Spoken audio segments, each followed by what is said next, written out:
Bueno, buenas tardes a todos. Bienvenido a este nuevo webinar organizado por Se corta el audio, ¿eh? el Te corta el Comité audio. de Ecografía Doppler de la FAIN, es el presidente del comité. Aquí con el Gustavo Alkin, es presidente del Comité de Ecocardiografía Doppler y aparte jefe de servicio del Hospital del Carmen, quien ha organizado junto con el doctor García Gerardo, que va a ser panelista, este nuevo webinar de estenosis aórtica. Nos contamos como panelista también al doctor Juan Pablo Alviso, quien es jefe de servicio del Instituto Cardiovascular de San Luis, vicepresidente del Comité de ECO de la Federación Argentina de Cardiología, y el doctor Gerardo García, quien es médico de staff del Hospital del Carmen y codirector del curso de Ecodoppler de vascular de la FAC en Mendoza. Y para mí es un honor poder presentar por lo menos al primer disertante, quien es un amigo, pero fundamentalmente el doctor Ricardo Rondero, quien es miembro emérito y expresidente de la Federación Argentina de Cardiología. Es director de la Maestría de Ultrasonido y Imágenes Cardiovasculares de la Universidad Nacional de La Plata, consultor del Instituto Cardiovascular de Buenos Aires del Hospital San Juan de Dios de La Plata, y que nos va a hablar sobre estenosis aórtica asintomática. Ricardo, un gusto escucharte nuevamente. Gracias, Bede, por la presentación, gracias por la invitación a la federación. No sé si están viendo en mi pantalla. Correctamente. Sí. Genial. Bueno, vamos a tratar de hablar de estenosis aórtica asintomática, un tema con el cual no tengo ningún conflicto de interés. Y creo que es importante empezar para hablar de esta valvulopatía, como empiezo cuando hablamos de cómo encarar todas las valvulopatías en general. ¿Cuál es la estrategia para el manejo de las valvulopatías? Y básicamente el primer punto es determinar la presencia, la severidad y la etiología del defecto valvular, y con más razón en la estenosis aórtica asintomática la etiología tiene mucho que ver en las decisiones que vamos a tomar. Luego que estamos seguros de que estamos frente a una estenosis aórtica severa, en este caso, es importante analizar la situación del ventrículo que recibe el impacto hemodinámico del problema valvular, en este caso el ventrículo izquierdo, y el estado de los mecanismos compensadores, que son los que adaptan al corazón a la situación de sobrecarga hemodinámica que impone la valvulopatía. Luego de precisar la posibilidad de asociación con enfermedad coronaria, porque estamos hablando de adultos, y en este caso de adultos incluso de la tercera edad, vamos a tener la posibilidad de establecer el momento evolutivo dentro de la historia natural y por lo tanto el pronóstico. Y recién cuando tengamos claro cuál es el pronóstico es que podemos evaluar una propuesta terapéutica. Empecemos por determinar la presencia de la severidad y la etiología del defecto valvular. La estenosis aórtica ha cambiado radicalmente, al menos desde que yo comencé a hacer medicina hasta ahora. Al principio hablábamos con mucha frecuencia de estenosis aórticas reumáticas, como la válvula que vemos en este espécimen en la diapositiva, y eso implicaba pacientes más jóvenes con estenosis aórtica severa que los que vemos ahora, donde predomina, y es realmente una epidemia, la estenosis aórtica de causa degenerativa, calcificada, con alteración severa del anillo, de las valvas y del tracto de salida del ventrículo izquierdo. También aparecen cada vez más, porque tenemos más herramientas de diagnóstico precoz, congénitas como las válvulas bicúspides en todas sus variantes, con mayor o menor grado de degeneración, y más raramente las que son unicúspides o tienen alguna alteración morfológica genética más importante. Todo este conjunto de etiologías son las que desembocan en la necesidad de hacer diagnóstico de una estenosis aórtica que podemos sospecharla clínicamente, pero que luego tenemos que definirla a través de, primero que nada, ver cuál es la situación anatómica de la válvula. El eco 3D nos ayuda mucho, porque por ejemplo esta válvula que estamos viendo aquí, yo señalo con la manito, es una válvula enferma, que ya tiene degeneración, pero que la apertura se conserva bastante bien, con lo cual casi me dé lo que me dé la medida que yo haga de los estudios hemodinámicos, es muy probable que no la defina nunca como severa. Muy diferente la que tengo aquí arriba, que casi es puntiforme el orificio efectivo de flujo, o esta donde las valvas están no solamente engrosadas y retraídas, con lo cual implican tres situaciones diferentes. Definir cuál es la severidad fue cambiando en los criterios de las guías y se quedaron más o menos estables a partir del año 2010. En esas guías se definió que la severidad dependía de una velocidad máxima del jet medida por Doppler, continuo de más de 4 metros, con un gradiente medio de 40 milímetros de mercurio, lo que coincidía casi siempre con un área valvular menor a 1 centímetro cuadrado o a 0,6 centímetros por metro cuadrado de superficie, cuando lo que es aconsejable se indexaba el área a la superficie corporal. Antes, no mucho antes, pero sí a fines de los 90, hablábamos de estenosis aórticas severas con criterios más duros. Pretendíamos una velocidad pico de 4,5, un gradiente medio de 50 y un área menor de 0,7. Y aquellas guías incluían un dato que yo creo que deberíamos seguir usando ahora, que es el índice Doppler, o la relación de la velocidad antes y después de la válvula enferma, y cuando ese índice Doppler era menor de 0,25 se la consideraba severa. ¿Por qué cambió? Pues la primera pregunta que nos hacemos, estamos hablando de qué hacer con los asintomáticos. Bueno, ya lo primero que hicimos de fines de los 90 a lo que va de este siglo XXI es bajar los requisitos para hablar de severidad en la estenosis aórtica severa. Bueno, la razón para eso es un trabajo muy pequeñito, que no llegaba a los 100 pacientes, de la doctora Catherine Otto, publicado en el 97, donde demostró que haciendo un seguimiento a 5 años, los pacientes que tenían una velocidad máxima menor a 3 metros, les iba mucho mejor que los que tenían entre 3 y 4 metros, y claramente mucho mejor que a los que tenían más de 4 metros. Un tiempo después, Javier Bermejo habló del mismo impacto respecto al área valvular. Pero veamos de dónde sale este valor del gradiente. Lo medimos con Doppler, y coincide el Doppler con las medidas hemodinámicas. Cuando hablamos de gradiente medio, sí. Fíjense, este viejo trabajo de Phil Curry, que fue mi compañero en Cleveland por allá por los 80, que con un estudio simultáneo demostró que el gradiente medio medido por catéteres con el gradiente medio medido por Doppler correlacionaban de manera casi perfecta. Por eso es el gradiente medio el que importa y no el gradiente pico. Por otro lado, Javier Bermejo, como les decía, a comienzos de este siglo, en el 2003, hizo algo parecido a lo que hizo Otto y mostró, también en un grupo muy pequeño de no más de 120 pacientes, que los que tenían un área menor de 1 les iba prácticamente igual que los que tenían un área menor de 0,75. Eso empujó a que hiciéramos diagnóstico de estenosis aórtica severa más precozmente que antes, con las guías a partir del 2008. Ahora, medir el área, así como los gradientes coinciden muy bien cuando tomamos el gradiente medio, medir el área es un poco más complejo. Si lo podemos medir por planimetría, en eco transesofágico 2D, lo podemos medir con la ayuda del 3D en eco transesofágico, lo podemos medir hoy cuando el calcio no es muy importante con tomografía, o inclusive cuando el calcio es más importante hacer planimetrías directas luego de una buena orientación en la reconstrucción del multiplanar curvo para definir el punto exacto de máxima apertura y de esa manera planimetrar en tomografía y resonancia. Medir el área con resonancia, con tomografía, correlaciona muy bien con el área planimétrica que se mide por eco transesofágico. Fíjense, hay varios trabajos, yo tomé uno de ellos como ejemplo, la correlación es casi 0,96. De manera que si tenemos buenas imágenes y con resonancia y tomografía, y hoy con eco 3D transesofágico la tenemos casi siempre, la planimetría es quizá el elemento más importante para definir el área. La ecuación de continuidad sabemos que tiene sus bemoles. Recuerden que medir el tracto de salida es un problema, generalmente medimos el diámetro menor. Medir la velocidad no lo es tanto, aunque a veces sí es un problema, pero la ventaja que tiene es que lo podemos hacer con transtorácico. Y aplicar estas velocidades con el concepto de conservación de energía nos permite calcular el área por ecuación de continuidad con un poquito menos de precisión que lo que hacemos con planimetría o que lo que se hace en resonancia magnética. Por eso es tan importante recordar el índice Doppler como un criterio a utilizar. Y bueno, cuando estamos en esta circunstancia, ¿nos puede ayudar el 3D también? Sí, porque podemos medir el tracto de salida de manera tridimensional, como se hace para calcular el tamaño de una prótesis que se va a colocar por vía percutánea, y aplicar la ecuación de continuidad no al diámetro medido en un transtorácico, sino directamente al diámetro o al área calculada directamente por ecografía tridimensional. Sin embargo, sigue, aún con todas estas herramientas, siendo a veces difícil determinar si una estenosis aórtica es severa o es moderada o moderada a severa, y el tiempo al pico también ayuda. Es como aquel viejo criterio clínico que nos enseñaban de que cuando el soplo eyectivo sistólico tenía un acmé tardío, la estenosis aórtica era más severa que cuando el acmé era temprano.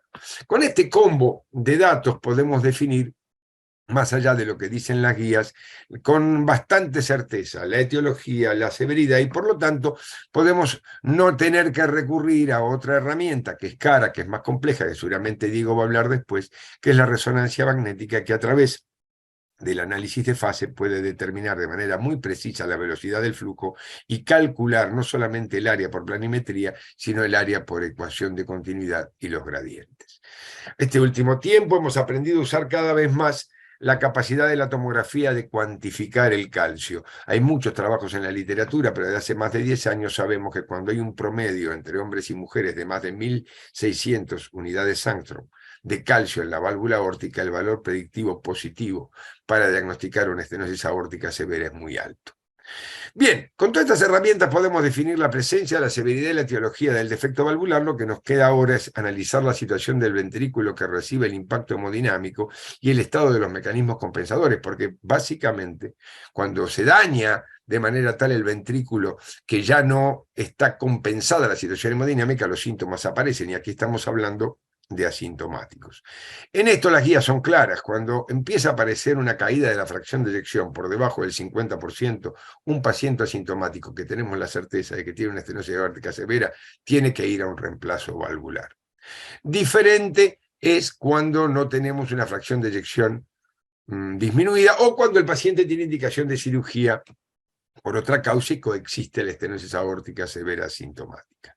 Pero veamos cuáles son las cosas que nos pueden sugerir que en un asintomático las cosas pueden estar indicándole un poor pronóstico. Ya hace más de 20 años, en Amato y compañía, publicaron en Heart un trabajo muy bonito que muestra que tener más o menos de 0,7 centímetros cuadrados de área medida por planimetría o ecuación de continuidad difiere en el pronóstico a partir de los primeros meses de que son incluidos en el análisis y en el estudio.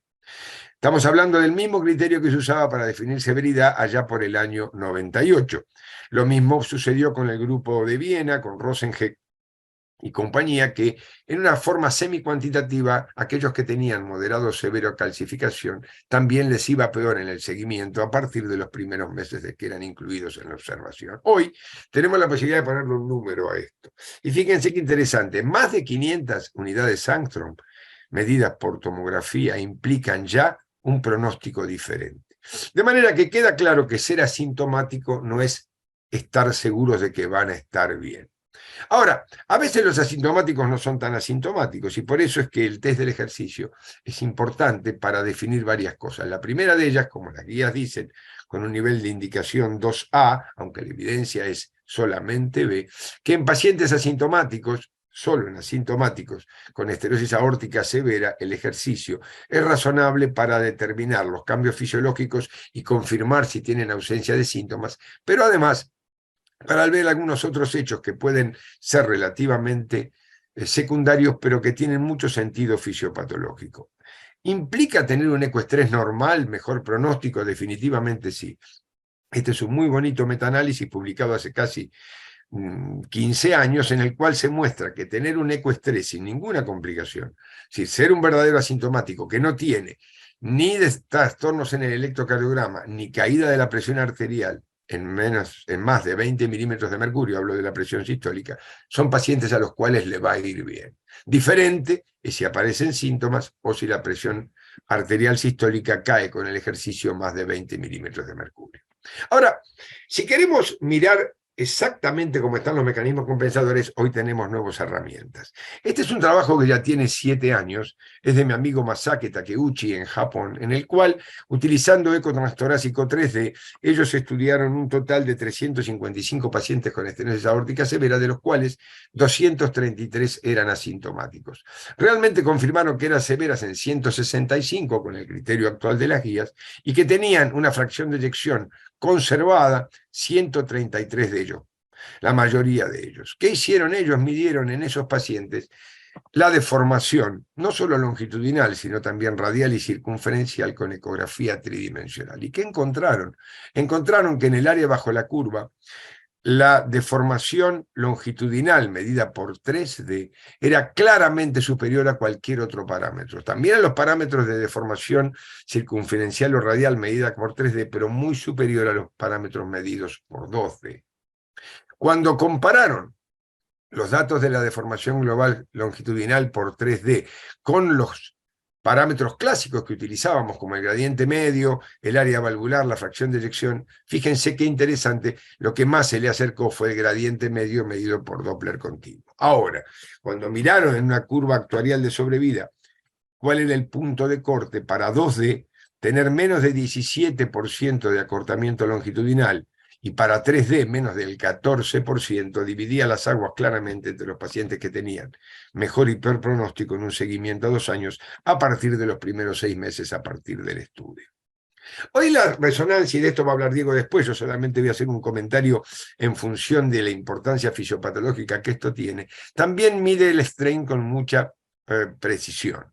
Cuando comparamos a los controles con los pacientes con estenosis aórtica severa y a los severos sintomáticos, hay diferencias significativas también en el strain medido por resonancia magnética. Y lo que es interesante, los pacientes asintomáticos suelen tener un strain por resonancia cercano al menos 20%, mientras que los sintomáticos caen por debajo de los 18% que nosotros observábamos con la ecografía bidimensional en el estrés longitudinal.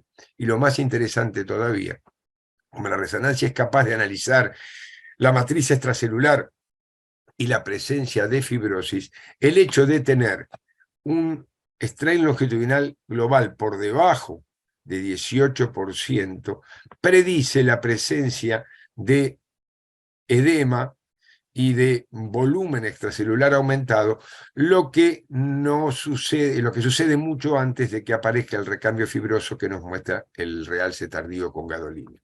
Por eso no es lo mismo decir que tengo realce tardío con gadolinio, ya sea en una pequeña cantidad, en una moderada o severa distribución, que tener un aumento del tiempo de relajación T1 para hablar de compromiso del miocardio a través de la resonancia magnética. Diego lo va a explicar mejor, pero yo solamente quiero aclarar que si yo hago T1 mapping, puedo diferenciar la expansión extracelular de la hipertrofia y del reemplazo fibroso. Y lo que es muy interesante, cuando en este trabajo, publicado en 2017, se miraba la relación entre la masa, que era la expresión ecocardiográfica que nosotros buscábamos del impacto hemodinámico en el ventrículo izquierdo con la expansión extracelular y el reemplazo fibroso, había una relación bien franca positiva. A más masa, más expansión extracelular y más reemplazo fibroso. ¿Esto qué quiere decir? Que hay diferencia en la capacidad de recuperación del ventrículo si dejamos que llegue a la fibrosis o solo tiene expansión extracelular. De estos mismos datos surge que a partir del año hay diferencia entre el miocardio normal, el que tiene expansión extracelular y el que tiene reemplazo fibroso. Y ellos muestran que cuando tomamos este caso solo como ejemplo, cuando un paciente es operado antes de tener gadolinio tardío, solamente con expansión de la matriz extracelular y aumento del volumen de las células por hipertrofia, y se los estudia luego del reemplazo, hay recuperación de ambas cosas, disminuye la hipertrofia y disminuye la matriz extracelular. Ahora, esto coincide con algunos de los datos clásicos que nosotros utilizamos en ecografía o en tomografía, sí. A más score de calcio, más fibrosis o más expansión extracelular. A más volumen indexado del ventrículo izquierdo, más fibrosis o más expansión extracelular. A más masa o menor área valvular, y fíjense que de nuevo 0,7 es el punto de corte, lo mismo. Y cuando tenemos gradientes medios, están por encima de 40 o picos de velocidad que pasan los 5, estamos con mucha más frecuencia frente a aumento de la matriz extracelular y a fibrosis intersticial. De manera que dicho todo esto, lo que nos falta ahora es saber si hay enfermedad coronaria. Por supuesto que si el paciente tiene enfermedad coronaria va a ir a cirugía por ambas cosas. Y con esto tener idea de cuál es el momento evolutivo y tener idea del pronóstico. Y así hablan las guías. Fíjense que no hay ninguna indicación tipo 1, pero sí hay una indicación 2A en los pacientes que tienen demostrada pérdida de tolerancia al ejercicio, como vimos hace un rato en el ecoestrés, o una caída de la presión sistólica con el ejercicio mayor de 10 milímetros de mercurio. También en asintomáticos que tienen una velocidad pico mayor de 5 metros, esto va en coincidencia con lo que vimos en resonancia, o cuando hay un aumento del péptido natriurético que está 3 veces por encima de lo normal, que también tiene relación con la masa y con la función diastólica, y por último en pacientes, y esto es más relativo, en los cuales podemos ver una progresión del aumento de la velocidad pico de más de 0,3 metros por segundo por año. Yo la verdad que a esto no le daría demasiada importancia. Ahora, es verdad que los sintomáticos les va mejor con cirugía que a los que no se operan, eso está muy claro, estos datos son del 2008, pero miren qué interesante, en este mismo trabajo de Brown, publicado en el Journal of Thoracic and Cardiovascular Surgery, lo mismo sucede con los asintomáticos. Los asintomáticos sin cirugía les va peor que los asintomáticos con cirugía. Y esto sucede a partir del segundo año del diagnóstico de la estenosis aórtica severa y se hace más evidente a los 7 años. De manera que sí, claramente los asintomáticos en general se benefician con la cirugía temprana. Ahora, tenemos la mejor cirugía. ¿Cuál es el objetivo del tratamiento quirúrgico? El objetivo del tratamiento quirúrgico puede ser mejorar los síntomas, no corre para nuestros pacientes asintomáticos, puede ser mejorar la calidad de vida y a lo mejor no se la mejoramos con una cirugía si tenemos morbilidad que está rodeando a la intervención, pero sí es importante si estamos seguros que podemos prolongar la vida. Entonces, intervenir un asintomático con la seguridad que le voy a prolongar la vida es una decisión correcta. Tengo que evaluar entonces, caso por caso, cuál es el riesgo que tengo para lograr los objetivos y cuál es la posibilidad de éxito para lograr esos objetivos. Y el riesgo ha bajado.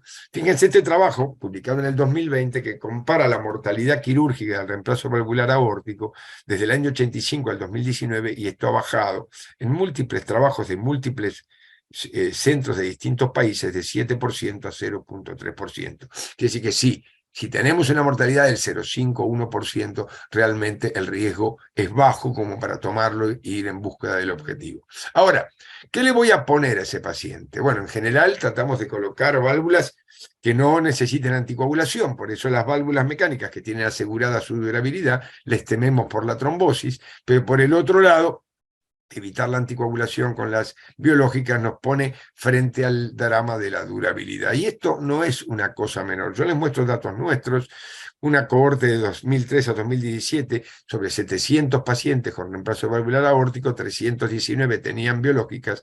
Lo seguimos por una mediana de 3 años y nos encontramos que la prevalencia de mismatch severo fue del 40%. Hemos excluido las mecánicas, no solamente biológicas, y son pacientes de un gran tamaño corporal, 1,84 metros cuadrados, como son nuestros pacientes en la Argentina. Y lo que es más interesante, el hecho de tener mismatch tiene una predicción con unos radios de 18 para cualquier tipo de disfunción o degeneración protésica, incluida la trombosis. Esto no es diferente a lo que mostraron los trabajos multicéntricos de evaluación de prótesis percutáneas, como este trabajo del grupo de Martin Lyon, que mostró que hay muchísima cantidad de trombosis asintomática, aún sin aumento de gradiente ya dentro del primer mes del implante de una válvula percutánea o del implante, como en el Resolve y en el Savory, de prótesis quirúrgicas. Esto claramente se reduce cuando se utiliza la anticoagulación. Por eso, no es tan seguro que nosotros podamos poner una válvula biológica y no anticoagular a nuestros pacientes. Fíjense que esto no es inocuo, es claramente positivo el aumento de accidentes isquémicos transitorios en los pacientes que tienen esta disminución de movilidad y esta trombosis sin aumento de gradientes y asintomática. Y en este estudio, metaanálisis, se ve claramente que es mucho más frecuente la presencia de estas trombosis subclínicas cuando no se usan anticoagulantes que cuando se usan anticoagulantes, y que esto no es protegido por la doble antiagregación plaquetaria. Y que además, no todas las prótesis percutáneas son iguales. Las supranulares tienen mucho menos incidencia de trombosis subclínica que las anulares, como las Sapiens o la Mayval. 2 minutos, Ricardo. Ya termino. Vamos a ver entonces cuáles son las cosas que nos interesan. En el fondo, los asintomáticos les va mejor si los operamos precozmente. Otro metaanálisis desde el año 2020. Sí, les va mejor. Pero los estudios randomizados que parecieran mostrar lo mismo, tanto el Avatar del 2015 al 2020 como el Recovery del 2010 al 2015, en seguimientos de 4 a 8 años, lo único que demostraron es el punto combinado de hospitalización, mortalidad de cualquier causa, pero no reoperación o disfunción protésica. ¿Hay una mejoría en cuanto a la sobrevida por cualquier causa? Sí, así lo hay.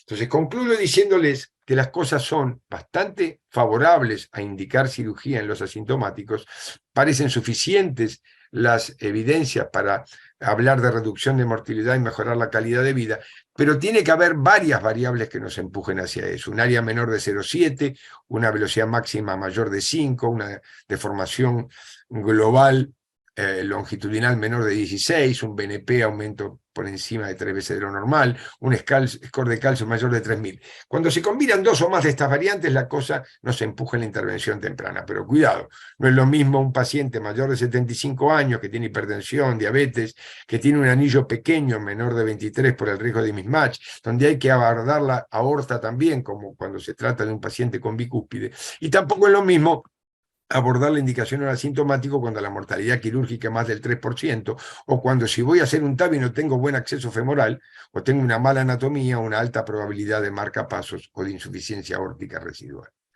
Ya va a hablar Miguel, pero la estenosis aórtica de bajo flujo y bajo gradiente con fracción de eyección conservada y que tiene una impedancia arterial muy elevada por una hipertensión no controlada o por las propias características físicas que tiene la aorta, se benefician también con la intervención temprana.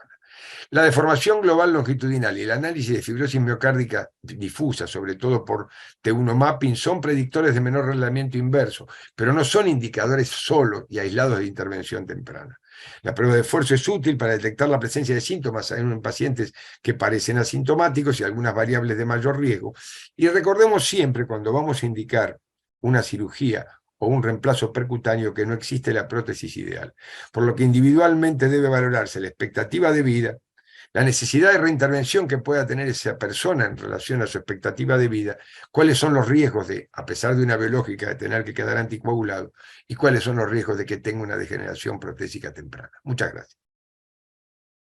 Bueno, muchas gracias, Ricardo. Excelente exposición. Da pie para 1000 preguntas, pero bueno, antes de pasarle la pelota al doctor Vega, quiero presentar también al doctor Jeremías Ontivero, también como panelista, que es médico staff de la Clínica Pasteur de Neuquén. Así que, Gustavo Vega, todo tuyo.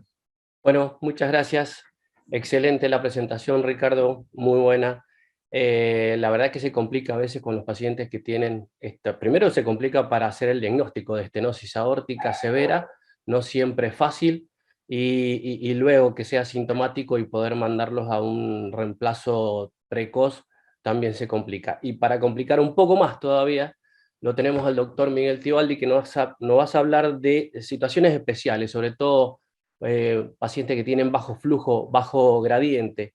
El doctor Tibaldi lo conocen todos, pero lo vamos a presentar, es jefe de cardiología del Sanatorio Allende, de sede Cerro, expresidente de FAC, es director de la carrera de posgrado de cardiología de la Universidad Católica y fellow de la American College y CICIAC. Y como se define él, un amigo de la casa. Miguel. Bueno, Gustavo, gracias por la presentación y por la invitación a este webinar, que si hay algo controvertido actualmente es la estenosis aórtica en todas sus variantes. Yo voy a compartir pantalla. Sí, Miguel. Se ve bien. Bueno, Ricardo, gracias. Nuevamente gracias por la invitación y Ricardo, por supuesto, absolutamente excelente la conferencia, como siempre. Yo no tengo conflicto de interés tampoco con esta presentación. A ver, hoy me está jugando. Bueno, como dije ahí en el título, creo que es la misma válvula con distintos escenarios, y creo que en este escenario de este teatro, el TAVI, como en todos los grupos de riesgo, ahora en aorta bicúspide cada vez avanzando más, y en los casos de insuficiencia aórtica que prontamente van a empezar a aparecer los trabajos, más el strain y los datos de strain por eco y la resonancia, con la posibilidad de detectar disfunción ventricular subclínicas, nos han llevado a unos nuevos desafíos. Uno de ellos son los pacientes asintomáticos, que excelentemente ya explicó el doctor Ronderos. La otra es la discordancia área gradiente en las condiciones de bajo flujo. Y lo tercero son los parámetros, como dije, de disfunción ventricular subclínica, que bien será abordado por el doctor Diego Chan. Como vemos, ya, como dijo muy bien Ricardo, este trabajo adaptado de Van Gardner coincide con lo que la mayoría de las sociedades científicas hoy por hoy consideran lo que es una estenosis aórtica leve, moderada, grave, y no vamos a ahondar en esto, o sea, que todos lo sabemos, pero claramente también, como explicó Ricardo, el gradiente en sí mismo, con los trabajos de Pelitka, de Rosengeg y de Catherine Otto, es un factor pronóstico, y también el área, como demostró bien, cuando esta área baja de 1 centímetro cuadrado, la evolución de los pacientes no es tan buena. Entonces, ya el área y el gradiente de por sí en los pacientes son los factores que determinan el pronóstico futuro. Y tanto es así que este trabajo de Strange, que salido en el 2019, nos muestran que aún en estenosis aórtica moderada existe un aumento de la mortalidad. Ahora bien, para que lleguemos a esta condición de un área y un gradiente con factor pronóstico, como dijimos, pasó una serie de cosas, y esas tienen que ver desde el inicio de la lesión valvular a transformarse en una lesión valvular severa. ¿Qué respuesta tiene el ventrículo izquierdo finalmente para determinar un área de gradiente y la aparición después de los síntomas? Entonces, conclusión final del área de gradiente tiene que ver con factores anatómicos, como también explicó Ricardo, que la válvula, factores de una respuesta ventricular que están en relación con el gradiente, con la función sistólica, la hipertrofia o no del ventrículo izquierdo, que sea adecuada o no, la circulación coronaria, como bien explicó también Ricardo, la microcirculación y el estado de la estancia global.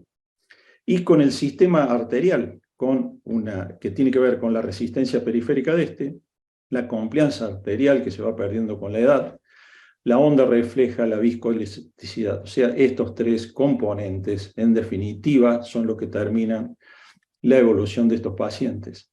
Y esto lo podemos determinar también, como explicó Ricardo, a través con métodos actuales, y que como factores pronósticos lo va a explicar el doctor Diego Chango con la conferencia siguiente.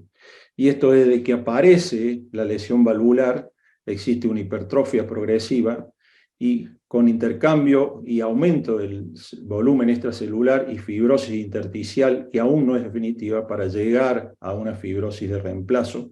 Y en cada uno de esos estadios los podemos poner de manifiesto y podemos detectar esta disfunción subclínica de la cual les hablamos anteriormente.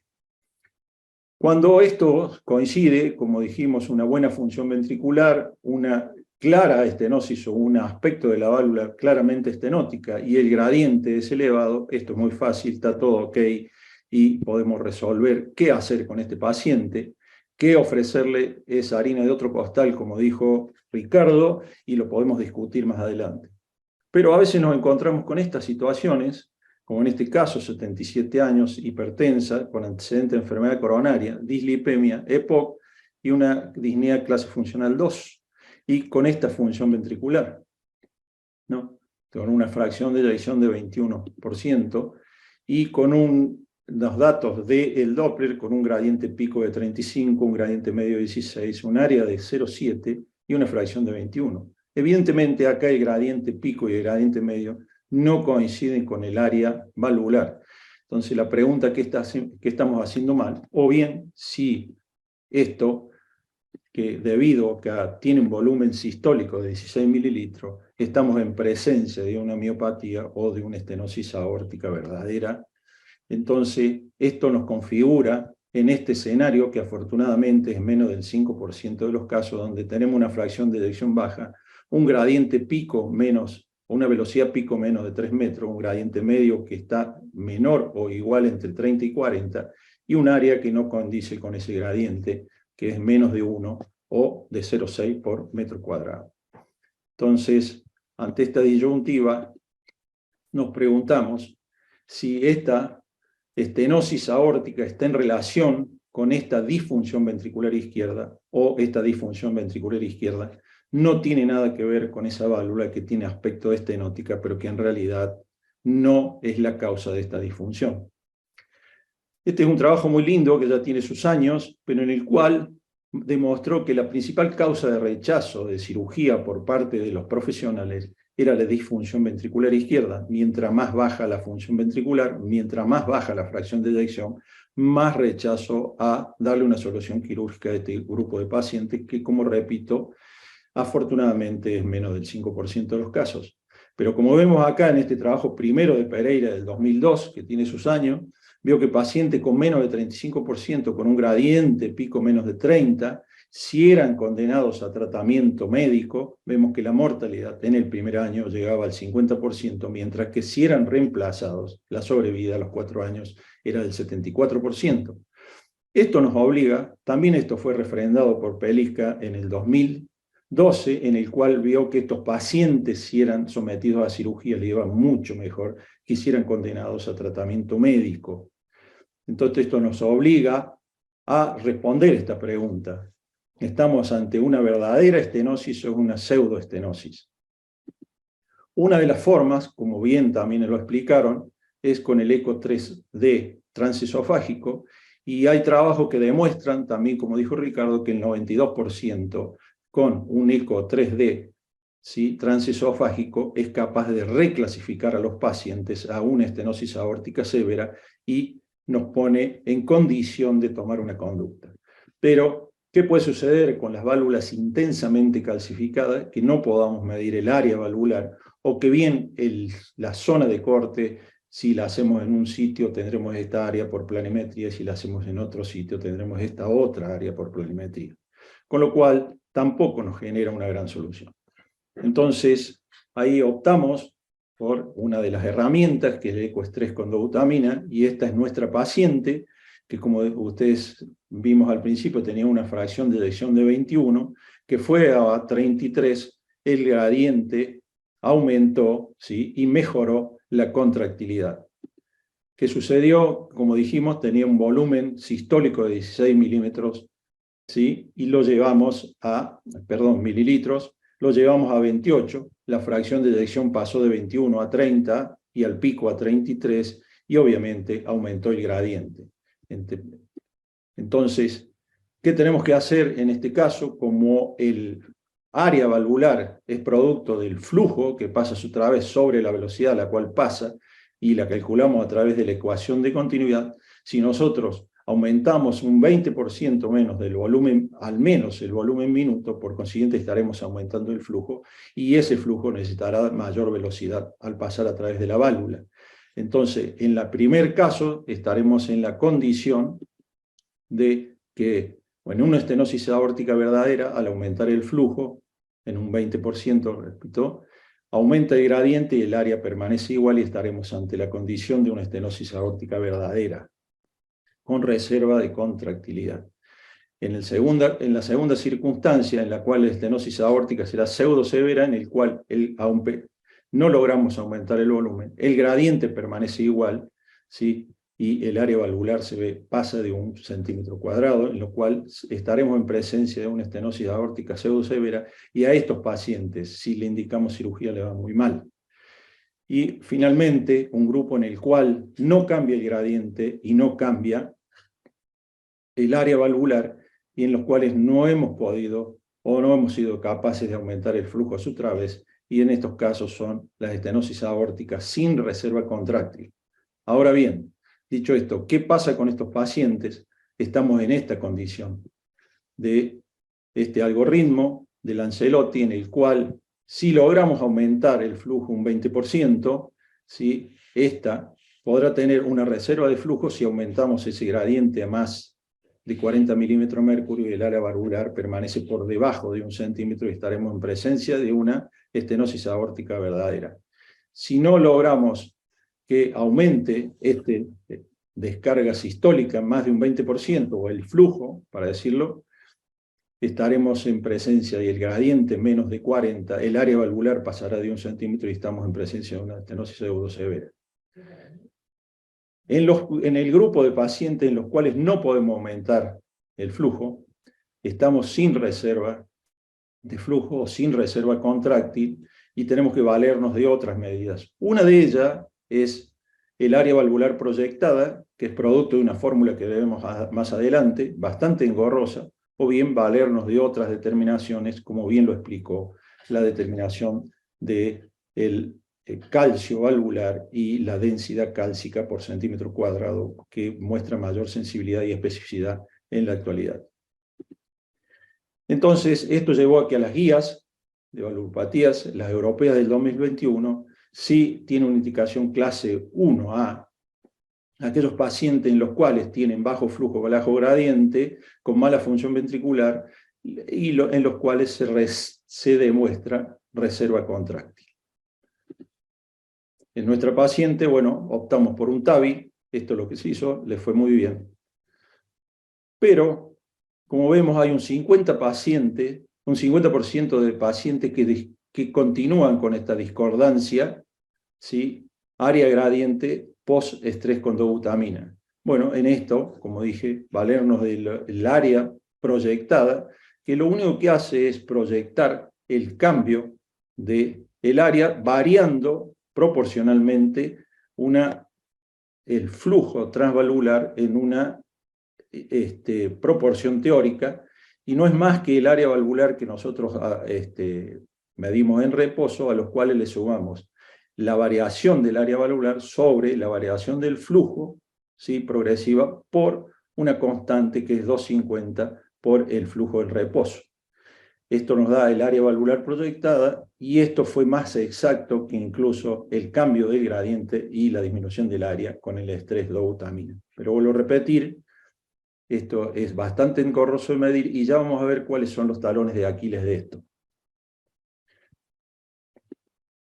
Entonces, sí, como bien explicó Ricardo, hoy ha venido la tomografía multicorte a poder distinguir qué pacientes con esta disyuntiva, si aún indeterminado con el codobutamina o con el área valvular proyectada, la densidad cálcica probablemente con los valores que ya Clavel o Paguadé nos determinó de que la probabilidad es muy alta si el paciente pasa de cierta cantidad de unidades, para la mujer de 2000, para el hombre más de 2000 y las mujeres más de 1200.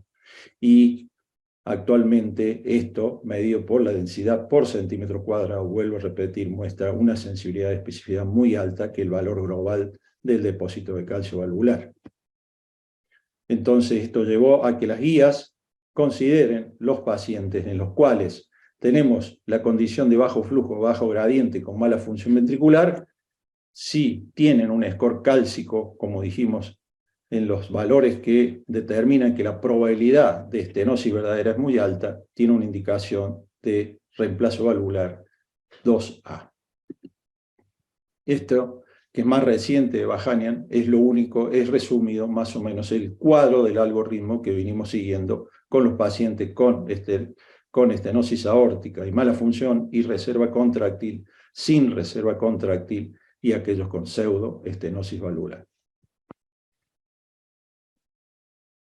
Hay otro escenario, un tercer escenario, que los trabajos principales de Achicha dijeron que se daba en un 20 o un 25% de los pacientes. Yo esto no me la creo, yo creo que no va más de 7%, esto lo podemos discutir, al menos yo en mi práctica no lo veo, y que son aquellos pacientes que conservan una buena función ventricular, y acá dice más de 55, hoy lo podemos discutir. Yo creo que buena función ventricular hoy en estenosis aórtica, por lo dicho hace un momento por Ricardo y por lo que están demostrando todos los trabajos, es más de 60, y la caída de 60 yo creo que es disminución de la función ventricular en estenosis aórtica, y que tienen menos de 3 metros, que tienen una condición de bajo gradiente, pero que tienen un área valvular crítica, menos de 1.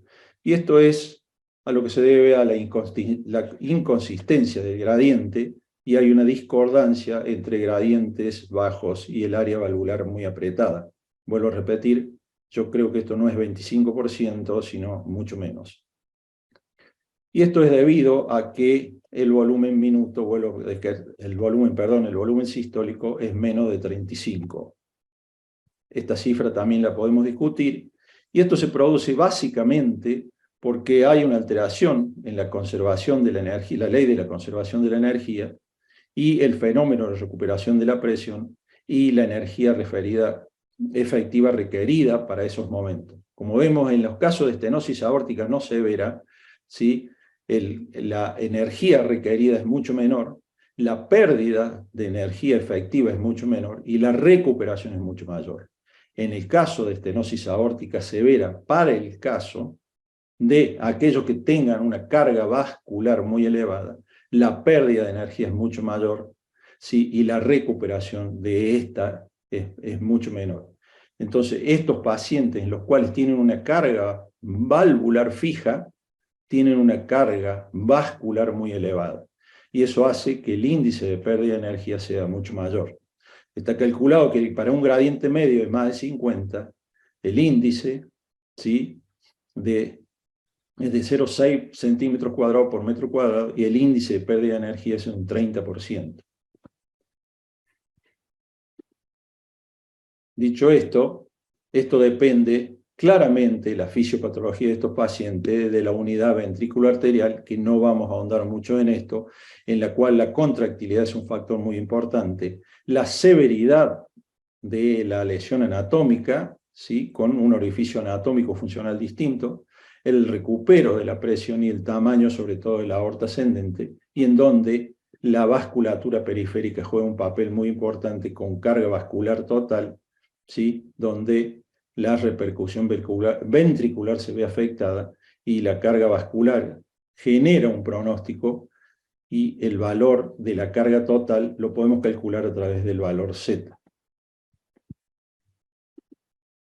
Entonces, en esta condición de gradiente o flujo paradojal, vuelvo a repetir, para mí es mucho menos del 25%, donde existe un bajo flujo, bajo gradiente y estenosis severa con fracción de eyección normal, son pacientes donde tienen una resistencia vascular sistémica elevada y donde hay una compliance vascular disminuida y donde existe una pseudonormalización de la tensión arterial, y el valor Z puede indicarlo qué pacientes tienen mal pronóstico bajo esta condición. ¿Cómo lo obtenemos? Es la presión arterial sistólica más el gradiente medio dividido el volumen sistólico indexado. Una forma sencilla es a través del BTI del tracto de salida, cuando este es menor de 15 centímetros, probablemente estemos bajo esta condición de bajo flujo, bajo gradiente y función ventricular conservada. Esta es nuestra paciente, y que vemos que tiene un diámetro aórtico pequeño, una índice de pérdida de energía de 0,6, ¿sí?, una descarga sistólica de 21, un índice de trabajo de 18 y un valor Z arriba de 5,5, lo cual lo constituye probablemente en este grupo que ya Dumesnil nos marcó bajo esta condición. Ahora, es importante distinguir este grupo. Si es importante y vemos que los valores Z altos coinciden con estenosis cada vez más apretadas y que el pronóstico de estos pacientes comparados con lo de normal flujo, ¿sí?, es absolutamente peor en cuanto a la sobrevida. Entonces, el bajo flujo, bajo gradiente, con estenosis severa y fracción de eyección normal, son pacientes que tienen una impedancia ventrículo arterial con valor Z elevado. El ventrículo generalmente izquierdo pequeño e hipertrófico y es más frecuente en mujeres. Un acortamiento radial disminuido, y esto nos habla, y esto se va a referir mejor el doctor Diego en la conferencia que sigue, que demuestra una disfunción ventricular subclínica intrínseca más severa. Hay una tendencia a una menor fracción de eyección, fibrosis o enfermedad intersticial. Una mayor tendencia al remodelado ventricular y mayores cifras de impedancia ventrículo-arterial. Son generalmente aortas pequeñas que producen una rápida recuperación de la presión, y por eso el gradiente sería menor. 2 minutos, Miguel. Sí, rápidamente, como vemos, en este grupo tiene peor pronóstico que los otros 4 grupos, ¿sí? Acá vemos que estos pacientes también, si son condenados a tratamiento médico, tienen peor evolución que aquellos que tienen normal flujo y son condenados a tratamiento médico. Pero, como vemos, hay grupos que discuten eso y por eso podemos sometidos a una controversia, podemos estar controvertidos en el tema, y es que hay grupos que opinan que estos pacientes tienen la misma evolución que aquellos que tienen estenosis aórtica moderada. También, como dijo, este es un trabajo que hicimos nosotros, en cuanto a la medición del tracto de salida, y como ustedes ven, todas estas mediciones se basan en la medición del diámetro del tracto de salida, y el diámetro, la fórmula que aplicamos de la circunferencia perfecta, y dista mucho de ser una circunferencia perfecta, entonces ahí es un factor de pronóstico.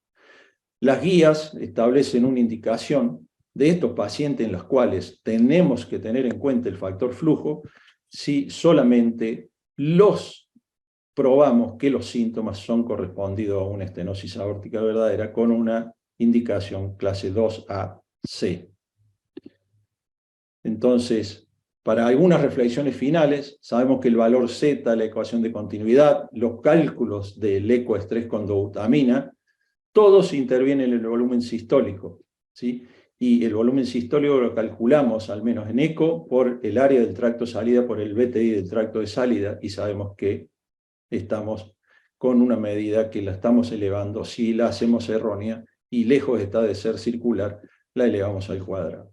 Entonces, como dice nuestro amigo Arturo, primero, la estenosis aórtica grave con bajo gradiente y fracción de eyección normal, ¿es una entidad fisiopatológica o es una disparidad metodológica? Yo creo que este trabajo es muy bueno, y lo que nos recomienda para terminar es que revisemos todo nuestro procedimiento una y otra vez para, en definitiva, terminar con el si revisamos todo nuestro procedimiento y lo hemos hecho correctamente, sí estar dentro de este grupo, que vuelvo a repetir, tiene un pronóstico peor que aquellos con normoflujo. Entonces, ¿por qué digo esto? Porque el índice de pérdida de energía, la impedancia aórtica, el valor Z, la resistencia valvular, la impedancia ventrículo-arterial y el volumen sistólico, todos los cálculos que hacemos, tenemos que medir el diámetro del tracto de salida del ventrículo izquierdo, y ahí podemos estar cometiendo algunos errores, y vamos a dejar para la discusión todas las preguntas, que seguramente habrá muchas sobre esto, y muchas gracias, y vamos para Argentina y Ecuador. Excelente, Miguel. Me siento así mal, tratar de acortar el tiempo de tan expositor, pero bueno. Siempre fuiste así de malo, Fares, siempre. Decir que hay alguien que hace de malo acá.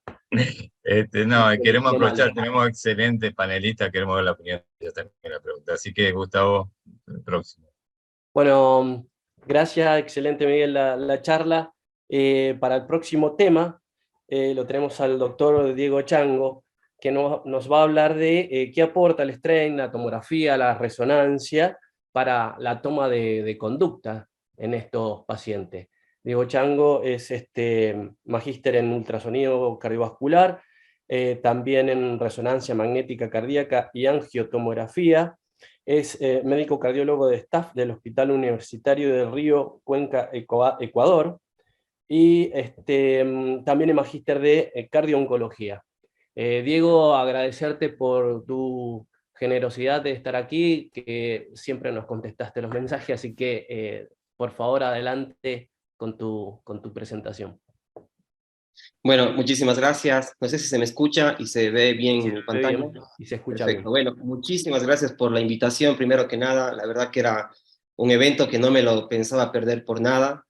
Así que estoy muy feliz de compartir con grandes amigos, con mis maestros, sobre un tema tan apasionante, ¿no? Y bueno, a mí me toca la charla final de este muy importante webinar, en donde trataré de abordar cuál es el aporte del strain y de la resonancia magnética cardíaca en contexto de la estenosis aórtica para la toma de conductas. Esto es, cómo pasamos de una imagen bonita, que es la que adquirimos cuando probablemente hacemos el strain longitudinal, o la imagen por resonancia que me influya en la toma de conductas con respecto de pacientes. Simplemente para recordar que existen distintos estadios de enfermedad valvular aórtica. Nosotros pasamos desde un estadio A, que son pacientes que se encuentran en riesgo de desarrollar estenosis aórtica, un estadio B, en donde la estenosis aórtica progresa, y después un estadio C y D, en donde la estenosis valvular aórtica es severa y difiere o no con la presencia de síntomas. Ya se habló antes que el ecocardiograma siempre es la primera técnica de imagen para la valoración de la enfermedad valvular aórtica, y que determinados parámetros como la severa calcificación de la válvula una velocidad pico de más de 4 metros sobre segundo, un gradiente medio de más de 40, un área valvular por debajo de 1 o indexada de 0.6 centímetros cuadrados, nos indican una estenosis aórtica severa. Y después sabemos que hay, como ya se habló, también distintos subtipos. Los pacientes con alto flujo, alto gradiente, fracción de eyección preservada, que probablemente son los más fáciles de definir. Los un poco más complejos, como ya se habló, a la derecha con bajo flujo, bajo gradiente y fracción de eyección reducida. Y después el otro grupo en donde, como igual ya se mencionó antes, de bajo flujo, bajo gradiente, pero con fracción de eyección preservada. ¿Qué es lo que nos dicen algunos algoritmos? Que la primera medida cuando tenemos esto, como ya se mencionó antes, es primero excluir errores metodológicos en la medición de la estenosis valvular, y luego sí, las técnicas como la tomografía o la resonancia magnética nos pueden ser de utilidad.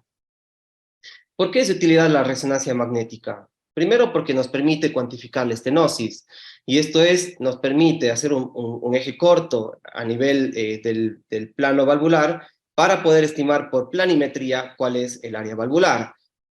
También, como ya se mencionó antes, con secuencias de contraste de fase vamos a poder estimar cuáles son los gradientes.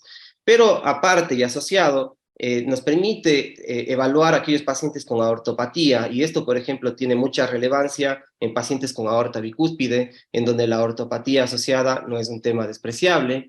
Y por último y más importante, nos permite evaluar la repercusión sobre la cavidad ventricular, y esto mediante el análisis de la fibrosis miocárdica que se instaura posterior al proceso de enfermedad de la válvula. ¿Qué es lo que hacemos entonces? Nosotros por resonancia magnética podemos evaluar el área valvular por planimetría. Lo que vamos a hacer es alinearnos a la válvula en por lo menos 2 planos ortogonales. Pasaremos varios cortes para poder evaluar a nivel del plano valvular cuál es el lugar de máxima apertura de la válvula, y así poder estimar en forma precisa el área valvular por planimetría. Fíjense en este estudio, un poco ya lo mencionó el doctor Ricardo, esto tiene una buena correlación cuando se compara con los hallazgos del ecocardiograma tanto transtorácico como transesofágico. Sin embargo, diré que también hay hallazgos un poco dispares. Fíjense, hay estudios que hablan de una correlación, una R de Pearson de 0,58, y hay otros que hablan de una correlación muy buena de 0,96, por lo cual también diré que hay una heterogeneidad al respecto. Pero además, como mencionamos, con secuencias de contraste de fase, la resonancia magnética nos permite estimar en un flujo turbulento cuál es la velocidad que está pasando por ese flujo turbulento, y además cuáles son los gradientes. Sí hay que, nuevamente, esto se hace una vez que nos alineamos en forma perpendicular al flujo, pero sí hay que mencionar algunas limitaciones con respecto del ecocardiograma. Y esto es de que la resolución espacial que nosotros tenemos en la resonancia magnética en plano es de 4 a 5 milímetros, al menos con estas secuencias de contraste de fase, y a través del plano de 1 milímetro. Y por otro lado, la resolución temporal es menor también comparada a la ecocardiografía, por lo cual, al tener una menor resolución, tanto espacial como temporal, tanto las velocidades como los gradientes probablemente estén subestimados por resonancia magnética cardíaca cuando las comparamos con las del eco.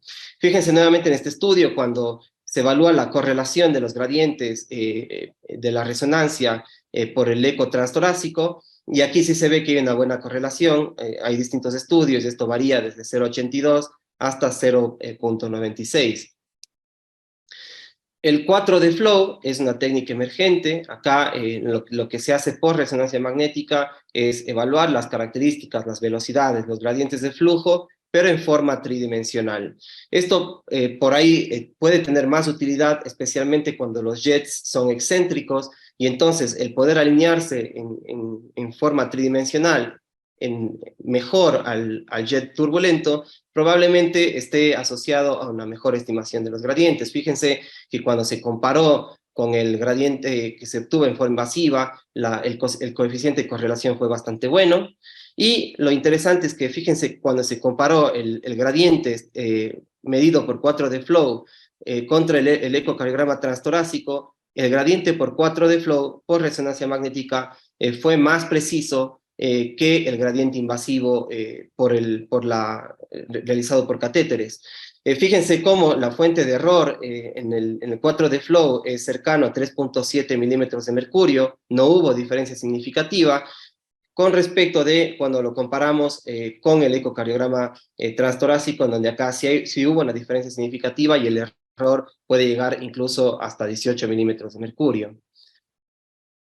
Pero bueno, la pregunta es, entonces, tenemos todas estas herramientas para evaluar la resonancia magnética cardíaca y el strain longitudinal, pero tenemos que volver un poco a la historia natural de la enfermedad de la válvula aórtica para saber en qué contexto nos puede ser de utilidad para la toma de conductas. Y este es el clásico cuadro del cual siempre hablamos en estenosis aórtica, en donde el paciente está en un periodo de latencia, pero a partir de que desarrolla síntomas, la tasa de mortalidad es muy elevada, este es 50% a los 2 años, y es el punto a partir del cual nosotros indicamos un reemplazo de la válvula aórtica.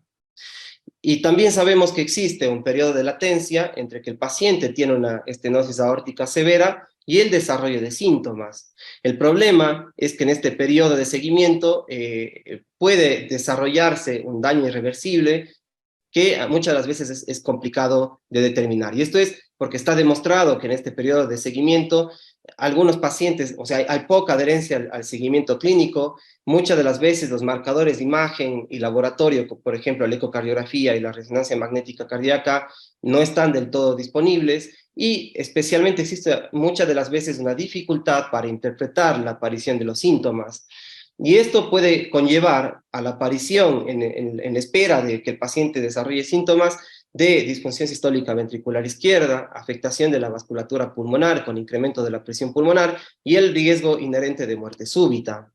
Por lo cual, nosotros lo que queremos es no operar un paciente en forma muy temprana, porque aquí lo estamos exponiendo en forma innecesaria a todos los riesgos inherentes a la intervención, tampoco intervenir en forma muy tardía, porque probablemente acá ya existe daño irreversible a nivel del miocardio, y tratamos de buscar el tiempo óptimo en donde la descompensación ventricular izquierda está apenas empezando a desarrollarse. Y es ahí entonces en donde la resonancia magnética cardíaca y el strain longitudinal global pueden tener utilidad. ¿Por qué? Nosotros sabemos que la fracción de eyección del ventrículo izquierdo es un parámetro muy importante, porque como ya se mencionó, toda vez de que existe una fracción de eyección por debajo del 50%, estos son pacientes que tienen indicación quirúrgica con un nivel de indicación 1B. Sin embargo, esto es estimado por ecocardiografía, y sabemos bien que la ecocardiografía tiene errores metodológicos, realiza asunciones geométricas y puede tener una variabilidad inter e intraobservador cercana al 10%, que puede ser un poco mejorada con el eco tridimensional, que es el método que más se aproxima al estándar de oro, que es la resonancia magnética, cuando estimamos la fracción de eyección. ¿Y por qué tiene relevancia esto? Un poco ya se mencionó, o lo veníamos discutiendo, lo que está, este es un estudio muy interesante del Dr. Dahl, publicado en JACC en 2019, en donde se discute si 50% es el mejor punto de corte para predecir eventos, y probablemente lo que ya hablamos es que haya que subir ese punto de corte, porque ustedes fíjense en estos gráficos de sobrevida, aquellos pacientes con una fracción de eyección en línea roja menor del 50%, y aquellos entre 50 y 59% en línea verde, fíjense que tienen igual de peor sobrevida a lo largo del seguimiento. Y esto es interesante porque probablemente con el strain longitudinal global es un método que nos ayuda a determinar esta disfunción sistólica subclínica, y también nos ayuda un poco siendo un método que tiene menor variabilidad e intraobservador, elegir mejor esos pacientes donde probablemente ya se está empezando a generar una disfunción sistólica de tipo subclínico. Fíjense estos dos ejemplos. El ejemplo de arriba ambos tienen estenosis aórtica severa, ambos tienen fracción de eyección preservada, el uno 67%, el otro 64%, pero el de arriba, fíjense que el strain longitudinal es de menos 19%, es decir, está dentro de valores normales, y el de abajo tiene un strain longitudinal global de menos 12, o sea, claramente deteriorado. Y esto es interesante porque lo que sabemos es que existe una interacción de las fibras miocárdicas del corazón que tienen distinta orientación y que muchas de las veces compensan hasta que se produce el deterioro de la función sistólica. Este es un gráfico muy interesante en donde muestra que hay un estadio preclínico de disfunción sistólica ventricular, en donde fíjese en línea roja cómo hay un decremento de la deformación longitudinal, se mantiene la fracción de eyección del ventrículo izquierdo, y esto a expensas de que hay un incremento compensatorio de la deformación circunferencial. Cuando este mecanismo compensatorio se agota y la deformación circunferencial cae, es ahí en donde el punto en donde ahí empieza a caer la fracción de eyección. Entonces, pero antes tenemos toda esta etapa en donde existía ya un deterioro sistólico subclínico como causa de la enfermedad, ¿no?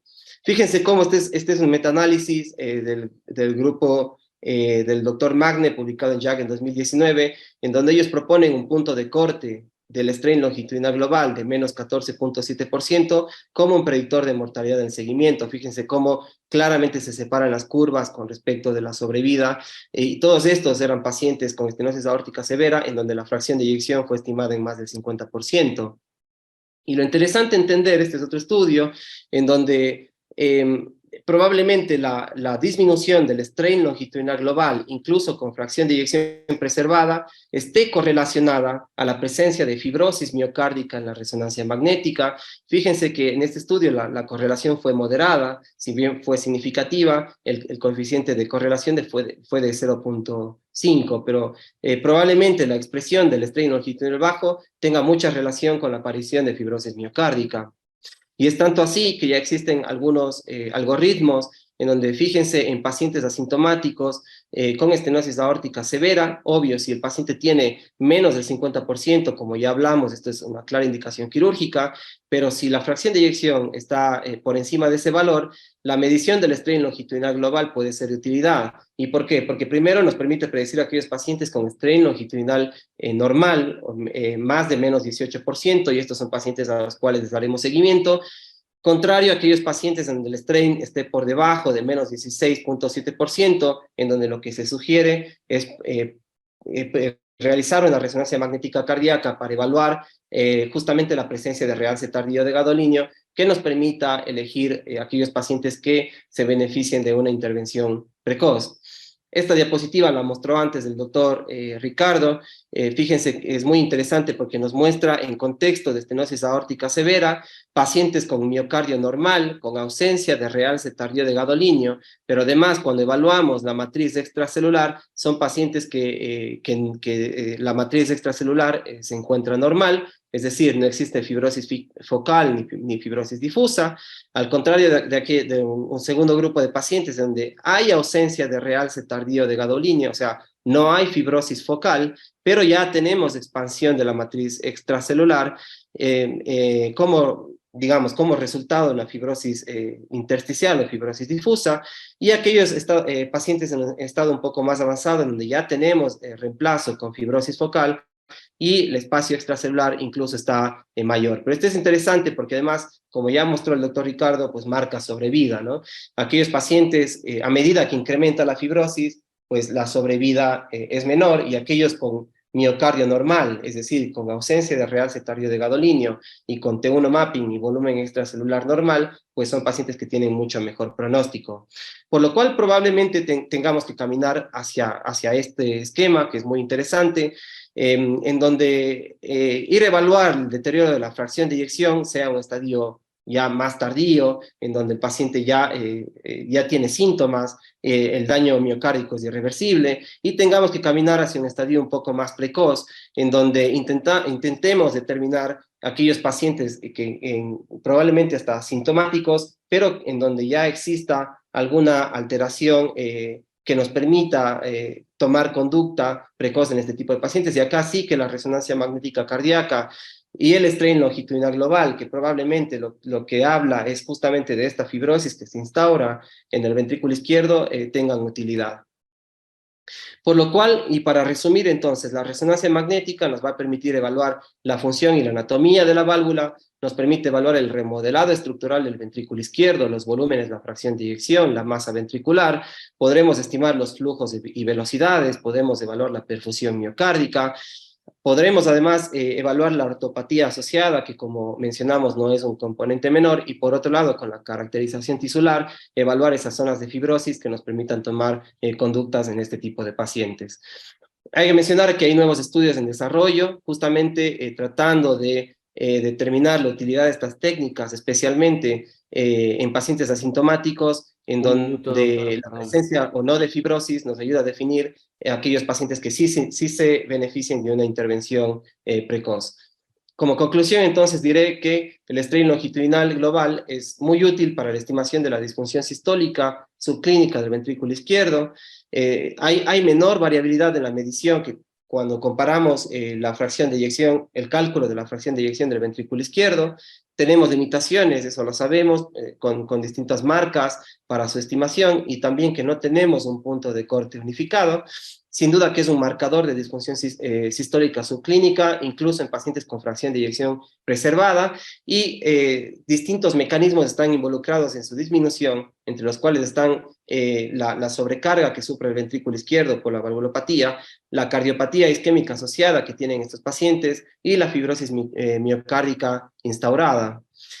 Por otro lado, la resonancia magnética nos permite un análisis de la valoración de la severidad del remodelado miocárdico y de la ortopatía asociada. También nos puede ser útiles en pacientes donde tenemos mala ventana ultrasónica, en donde tenemos discrepancia por la clínica y la ecocardiografía. Como mencioné, nos permite excluir la ortopatía y las respuestas adicionales de la caracterización tisular, con el tipo de realce tardío, esto es, además si tiene un realce tardío de tipo subendocárdico, por infartos previos, el mismo realce por la valvulopatía, y el T1 mapping y el volumen extracelular como un predictor de mortalidad y eventos. Muchas gracias, les dejo aquí 2 fotos de mi ciudad de Cuenca. Nada, esperemos que ganemos el mundial como ya se lo mencionó antes el doctor Miguel. Muchísimas gracias y quedo abierto a sus comentarios y preguntas. Muchas gracias, Diego. Excelente presentación. Mi compañero ahí tenía que marcar el tiempo, así que para que no me rete Ricardo y Miguel. Bueno, muy excelente. Ya rápidamente vamos a introducir, no sé si Juan Pablo está ahí, vamos a empezar por mi coterráneo, el doctor Albizu, quien, como decíamos, era el jefe del Servicio de Cardiología Cardiovascular San Luis. ¿Está por ahí, Juan Pablo? Sí, Gustavo. Sí, Dale, muchísimas ¿algún gracias. comentario, alguna pregunta? Tratemos de ser breve en ambas, en preguntas y en respuestas, si participamos todos. Gracias, Bueno, Juan Pablo. Gustavo reta a todo, panelista, orador. No, muchas gracias por la invitación y hermosas las charlas, realmente como siempre nos sorprenden cada vez que hablan nuestros maestros. Pero no, quería hacer un comentario adicional. Nos estamos fijando mucho en el área valvular para cuantificar mucho la severidad de la estenosis y no estamos olvidando que el área es dependiente del flujo. Y vemos que en todos los algoritmos de diagnóstico no está incluido el flujo. Entonces, no es lo mismo el volumen eyectivo, el stroke volume, que el flujo. El flujo es mililitros por segundo y el volumen, que acá lo ponemos con un punto de corte de 35, es mililitros. Y sabemos que a veces tienen los pacientes igual cantidad de mililitros de volumen eyectivo y sin embargo el flujo es distinto. Con esa premisa yo les preguntaría qué opinan ustedes de incorporar la tasa de flujo a la estimación de la severidad de la estenosis aórtica, ya que hay veces, como habló Miguel, que uno tiene que diferenciar una pseudoestenosis en aquellos pacientes con velocidades bajas, gradientes bajos y phase disminuida, y a veces uno con hacer la tasa de flujo que se obtiene fácilmente, uno puede dividir el volumen sistólico por el periodo eyectivo, y si este es más de 220, uno sencillamente teniendo una tasa de flujo normal no necesitaría hacer un estrés con dobutamina porque estamos garantizando que esa área está disminuida, ¿no? No sé, a ver, estoy totalmente de acuerdo, Juan. si vos lees todos los artículos, últimamente incluso del propio Pivarot, y la gente del grupo de Arturo Evangelista proponen incorporar seguramente el flujo, y ya hay trabajos que demuestran, como vos dijiste, de la tasa de flujo por encima de 220 como un factor de indicación. Primero, de estenosis importante, y segundo, como un punto de corte. Totalmente de acuerdo, y creo que deberíamos, yo no estoy tan convencido que estemos con la fórmula simplificada, dividiéndolo el tiempo de eyección, lo tengamos que sea un valor correlacionable de arriba de un 0,8. No sé qué opinan otros. Me das pie a mi comentario, Miguel, porque, a ver, yo será que me estoy poniendo cada vez más viejo, más desconfiado, y cada vez vuelvo a las fuentes con más frecuencia. Pensemos que lo que nos interesa es saber la tasa de flujo. Bueno, la tasa de flujo la medimos indirectamente con el índice Doppler, o que es como les gusta llamar a otros, no a mí, la ecuación adimensional. Yo no creo que sea adimensional porque el BTI es una dimensión, pero el índice Doppler es un excelente subrogante del flujo que tiene poco error, y el tiempo al pico es un pero muy interesante y simple análisis cuantitativo de algo que cualitativamente todos miramos, que es la forma de la señal espectral a través de la válvula estenótica. Si yo tengo un bajo flujo, bajo gradiente, con o sin fracción de eyección preservada, y tengo un tiempo al pico corto, la probabilidad de que tenga una estenosis aórtica severa es muy baja. En cambio, si yo tengo un espectro que tiene forma redondeada, con un tiempo al pico de más de 100 milisegundos, la probabilidad de que tenga una estenosis aórtica severa es muy alta. Si a eso le sumo que tengo un índice Doppler menor de 0,25, es muy raro que me equivoque. Con esto, Juan Pablo, te quiero decir, sí, estoy de acuerdo con la tasa de flujo. Lo que vos estás planteando como tasa de flujo es un poco lo mismo, medido de otra forma, porque la relación en el periodo proyectivo y el periodo eyectivo tiene que ver con varias de esas cosas. Cuánto dura la eyección tiene que ver con cuánto es la obstrucción que impide la eyección. Entonces, me parece que volver a esas fuentes nos va a ayudar mucho a definir estas estenosis aórticas que nos dejan dudas, que no son pocas, y también tener la posibilidad de utilizar fórmulas cada vez más simples. Por ejemplo, el área esperada, para mí es una cantidad de números y de constantes que es muy probable que sea muy interesante para el trabajo de investigación que le dio origen, pero yo no creo que sea práctico para el día a día. Es más práctico mirar estas cosas y en todo caso usar la tasa de flujo que dice Juan Pablo que estar haciendo esas cuentas raras. A lo mejor me estoy volviendo demasiado Ricardo, simplista, pero creo que la cosa va por ahí. Tenés razón. A ver, por eso el área proyectada dice que correlaciona mejor. Ahora, el área proyectada tiene que ver con la elastancia aórtica y con la elastancia, o sea, la condición de la válvula también. Entonces, como voy a decir, muy engorrosa, muy larga. Creo que tenemos cosas como para definir antes esto. Estoy de acuerdo con el flujo, ¿eh? O sea, hay que, así como medirle la tensión arterial cada vez que evaluamos la estenosis aórtica. Eso es el punto. Eso que estás diciendo, Miguel. Eso también es importante, pero no es lo mismo tener un BTI del tracto de salida de 15 centímetros con 200 de sistólica que tenerlo con 120 de sistólica. Eso que estás diciendo también es clave, ¿no? Porque el flujo contra qué, ¿no? Claro, en los casos de estenosis aórtica en pacientes hipertensos, severamente hipertensos, nosotros estamos haciendo un trabajo que nos está costando, pero el myocardial work, porque ahí sí el impacto en la postcarga de la hipertensión, y ahí creo que es un dato nada más que puede discriminar pacientes, sobre todo los que tienen buena función ventricular y bajo gradiente. Sí, bueno, ustedes han leído el trabajo de Busili Nicomo de la Clínica Mayo, donde a los pacientes que tenían ZBA elevado, con bajo flujo, bajo gradiente y fracción preservada, le ponían nitroprusiato. Sí. El 85% dejaban de ser estenosis aórtica severa. Claro. Entonces, perdón, dejaban de ser dudas de estenosis aórtica severa bajo flujo, bajo gradiente. A mí me parece que si vos mirás esos enfermos, también tienen un tiempo al pico prolongado. La forma de la eyección Sí. también tiene un tiempo al pico prolongado. Porque además es por definición la cuestión, ¿no?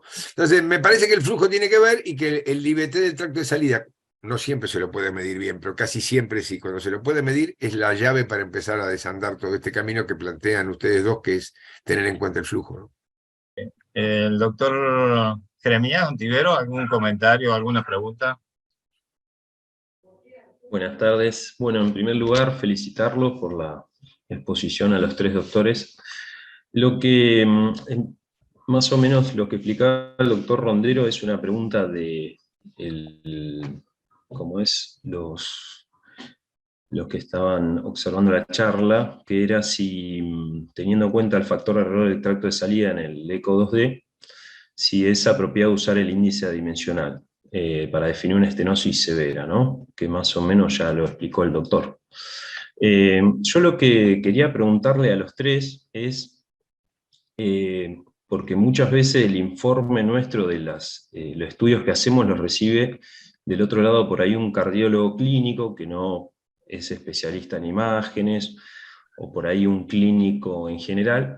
Cuando tenemos estos pacientes, no los característicos con síntomas, estenosis aórtica severa, sino cuando tenemos estas dudas de estenosis aórtica paradojal o una estenosis aórtica moderada con velocidades 3.8, 3.7, en su informe, digamos, ¿qué le sugieren al clínico? ¿Una tomografía, una resonancia, alguna prueba de esfuerzo? En el informe, digo, ¿no? Como qué pone en el área, no informa en el área. Planteas un tema importantísimo. Yo lo primero que te diría es, un estudio de imágenes es una interconsulta. Y la conclusión es tu opinión del paciente, no la descripción técnica de lo que viste. De manera que vos tenés que tratar de expresar en la conclusión lo que vos como cardiólogo considerás que es el resultado de tu evaluación. Ahí está lo que dice Miguel, si vos tenés dudas respecto al ZBA, le tenés que tomar la presión y calcularle el ZBA e informárselo interpretadamente, con tu interpretación a quien te pidió el estudio. Si vos no tenés dudas del ZBA, pero tenés dudas del volumen latido, aunque no lo calcules en cuanto al dato preciso de 35, 37 o 18 por centímetro cuadrado de superficie corporal, vos tenés que dar tu interpretación de cómo lo percibís. Y en el caso de que a vos no te alcancen los datos de tu estudio, tenés que sugerir las cosas que hoy hablamos, o que haga una tomografía para tener un score de calcio, o que recurra a la resonancia en un caso en el cual el tamaño de la aorta o el gradiente o las características de la válvula te dejen dudas. Esa es mi manera de hacer las cosas, al menos, y es lo que yo trato de transmitirle a todo mi equipo de trabajo, ¿no? No sé, Miguel, Diego. Diego, me gustaría ver tu opinión con respecto a la pregunta de Jeremías. Sí, igual, pienso que es una excelente pregunta. Yo, a ver, a lo que voy es muchas veces también es qué pregunta quiere responder el clínico ante distintos escenarios, ¿no? Porque por ahí, no sé, quiere evaluar si un paciente requiere una intervención temprana o si al contrario quiere realmente determinar la severidad de una válvula en un paciente que tiene deterioro de la función sistólica, ¿no? Digo porque probablemente para un caso, por ahí el strain, la resonancia tengan más utilidad y por ahí para el otro la tomografía sea más de utilidad con el score de calcio, ¿no? Entonces creo que un poco depende. Yo, para ser sincero, es lo mismo. Trato de hacer un informe interpretativo del paciente. Mayoritariamente informo los gradientes más que el área valvular. O sea, el área valvular probablemente es en la mayoría de informes lo que menos importancia le dé. Sí que le daré mucho más importancia al gradiente para indicar un criterio o la toma de conductas, ¿no? Todo esto hace que vemos que hay tantos números y tantas cosas que medir que es difícil a veces tomar una conducta y plasmarla en una conclusión. Gerardo, tenés un comentario, tenés una pregunta? Sí, bueno, en realidad, bueno, primero, antes que nada, felicitar a los disertantes por las charlas que nos han dado, han sido, la verdad, muy, muy interesantes y muy buenas, hemos aprendido mucho de ellas y agradecerles nuevamente el poder estar acá. Y un poco lo que yo planteo, pregunto, es desde la charla que comenzó Ricardo hasta la charla que terminamos con Diego, lo que nos han mostrado es que en los últimos 7, 8 años, diferentes estudios nos van mostrando cómo o cuáles serían aquellas variables, ¿sí? En pacientes con estenosis aórtica severa, asintomáticas, cuáles serían aquellas variables en las cuales el paciente va a tener un peor pronóstico futuro y con los cuales esas variables nos permiten tomar conductas quirúrgicas precozmente sin llegar a un daño miocárdico, ¿sí? Variables como áreas muy pequeñas, como velocidades de flujo muy elevadas, más de 5, una deformación reducida, BNP aumentada, calcio, etc. ¿sí? Entonces por ahí, yendo a las últimas técnicas nuevas, que es lo que muchas veces uno se pregunta y dice, hemos visto de algunos estudios en donde la deformación miocárdica por strain nos va marcando pronóstico cuando baja de 18, cuando baja de 16, y aquella deformación miocárdica strain menos de 10, en la cual se relaciona con estadios muy elevados de estenosis aórtica severa. Entonces, el punto es, ¿podemos guiarnos por un strain muy reducido para tomar una conducta quirúrgica? Si bien mientras más variables tengamos, más seguro vamos a estar ante la decisión de un paciente, pero ¿nos valemos hoy por hoy de un strain muy bajito para decidir una conducta quirúrgica? No sé quién. Diego.